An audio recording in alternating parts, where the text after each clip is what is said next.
Hormat Bapak Paskalis Imadawa, kami persilakan. Waktu juga 7 menit Bapak Wakil Gubernur. Kami persilakan. Saya singkat saja. Pertama, saya sudah tidak beri salam ya, minta maaf. Karena ini waktunya sangat singkat dan saya sudah tidak beri salam kepada siapa-siapa ini. Jadi, yang pertama, kita di Papua tidak ada CCTV, baik di kantor, di ruangan manapun, di jalan atau di gedung manapun tidak ada CCTV.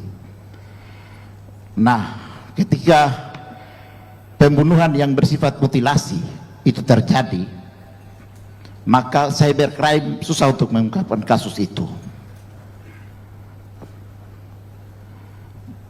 Mayatnya, jenazahnya, jasadnya dipotong-potong, kepalanya dibuang kemana, kakinya kemana, tangannya kemana,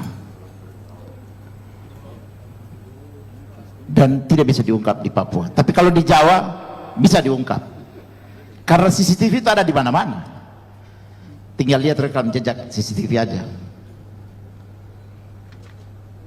Dan hukuman ketika diketahui siapa yang melakukan pembunuhan dengan cara bermutilasi, maka hukumannya itu sangat berat,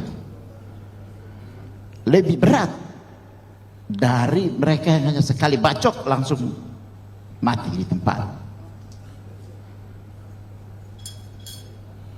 Maksud saya, kalau boleh yang namanya mutilasi itu tidak boleh ada. Apa yang potong-potong anggaran itu tidak usah ada, karena itu pekerjaan yang paling tidak bagus. Itu perbuatan yang paling kejam dan sangat keji.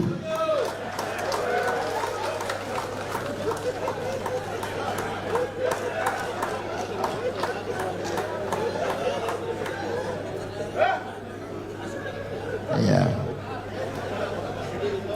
Jadi saya mengutuk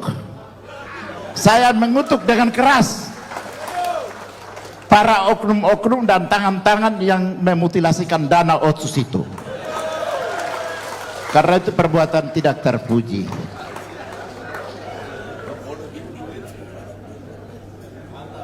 Ya, itu yang pertama. Yang kedua,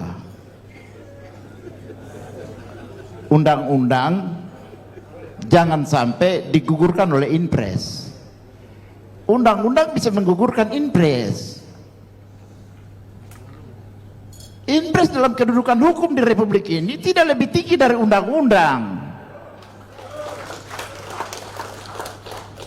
Tapi yang ada dalam realita 2 tahun belakangan ini, Inpres dan peraturan Kementerian Keuangan itu sangat tinggi dari undang-undang.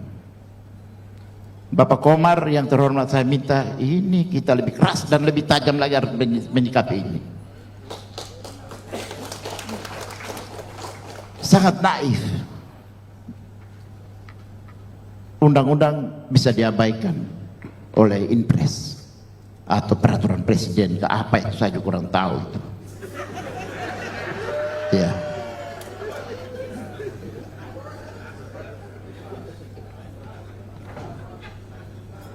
Itu hal yang kedua. Hal yang ketiga,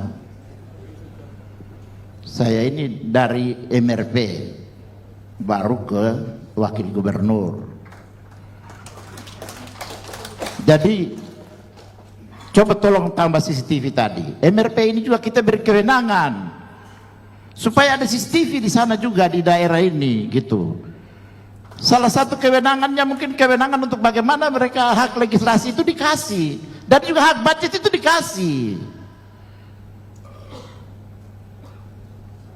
supaya mereka ini juga bisa kawal ini dana otsus ini.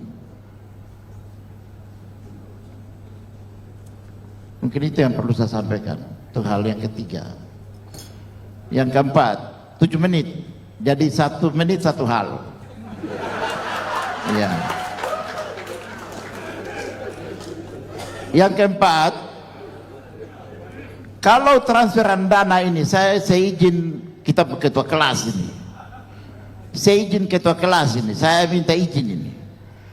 jika transferan dana ini, dan kita harus ada kesepakatan bersama para gubernur di tanah Papua ini, harus ada kesepakatan bersama. Ketika transferan dana otsus nanti masuk di akhir tahun, kita kembalikan. Begitu. Ngapain diterima?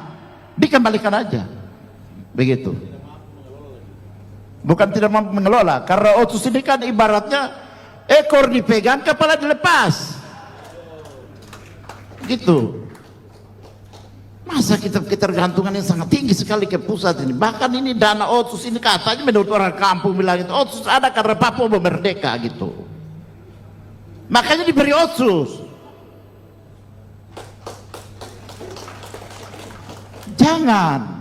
Jangan kita diperlakukan seperti anak bayi. Karena anak bayi supaya anak kecil ini jangan ikut ke pasar dengan mama bilang sudah jangan nangis, sebentar nanti mama pulang baru kasih gula-gula, kasih bonbon, kasih apa segala gitu. Gak usah. Saya juga kalau putus asa saya bisa teriak duluan bahwa otsus kita kasih kembali. Sepakat itu, kita kasih kembali nih otsus saja. Tidak usah ngomong diplomasi segala macam tinggi-tinggi, stop dulu. Karena sekarang ini kita jalan ini sudah tidak jelas.